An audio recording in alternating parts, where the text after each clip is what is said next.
weligaa ma isweydiisay sida dunida ay uga soo gudubtay gacan ku samaynta alaabaha ayna u noqotay warshado iyo mashiino? waxa oo dhan waxa ay la bilowdeen kacdoonkii warshadaha oo aan maanta kaaga warami doono sida ay wax walba isku bedeleen. Dabayaaqadii qarnigii 18aad, dadku waxa ay badnaa ka shaqayn jireen beeraha, waxa ayna wax walba ku samayn jireen gacantooda. balse waxa ka dhici doona Ingiriiska waxa ay ahaayeen waxa dunida casriga dhalin doono. waxa ay haysteen dhuxulo aad u badan iyo bir iyo waliba fikrado badan oo si soo taraya. waxa ayna kolkaaba bulshada Ingiriisku diyaar u ahaayeen isbedel weyn. waxa ayna ka bilaabatay samaynta dharka. markii hore waxa ay u baahnaayeen in ay dunida cirbad maanta oo dhan tolaan si ay dhar u sameeyaan, balse kadib hindisidii aalada spinning jenny iyo water frame waxa u sahlanaatay inay dharka u sameeyaan si fudud oo ka dhaqsi badan sidii hore. dadkuna aad ay u jeclaysteen.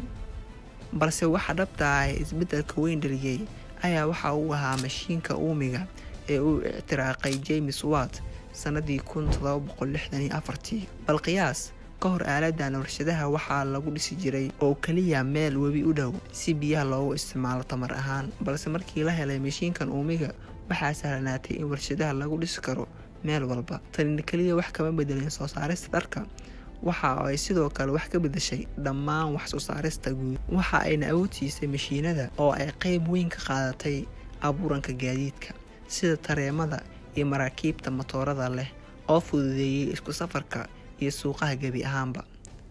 mar walba ay warshadaha kobcaan waxa sii kobcayay magaalooyinka, dadkuna waxa ay u soo guurayeen magaalooyinka ayaga oo shaqadoon ah. magaalooyinka sida Manchester waxa ay ahaayeen meel saldhig u ah warshado aad u badan oo ay dadku aad uga tiro bateen, midaas oo keentay in magaalooyinka la ballaariyo. koriinka xawliga ku socda waxa ay sababtay in bulshaduna sidoo kale isbedelaan, oo dadkii warshadaha lahaa ayaa aad uga taajiray milkiyadooda, halka kuwa shaqaalahana ay aad u rafaadeen. farqiga u dhaxeeya kuwa taajirka ah iyo kuwa saboolka ah ayaa noqotay mid aad u cad. ugu dambeyn waxaa bilowday in dadku ay dalbadaan in sidaa loo dhaamo. waxaa markii ugu horeeyay soo baxay midowgii shaqaalaha oo la sameeyay xeerar difaacaya shaqaalaha warshadaha si xuquuqdooda aan loogu tuman. yaana ilaawin arrimahan oo dhan kaliya kama dhacaynin Ingiriiska. markii uu bilowday kacdoonka warshadaha waxa uu isla markii ku faafay Yurub, waqooyiga Ameerika iyo waliba qaybo ka mid ah Asia, oo dunida waxa ay noqotay mid isku xiran oo leh tareeman iyo maraakiib.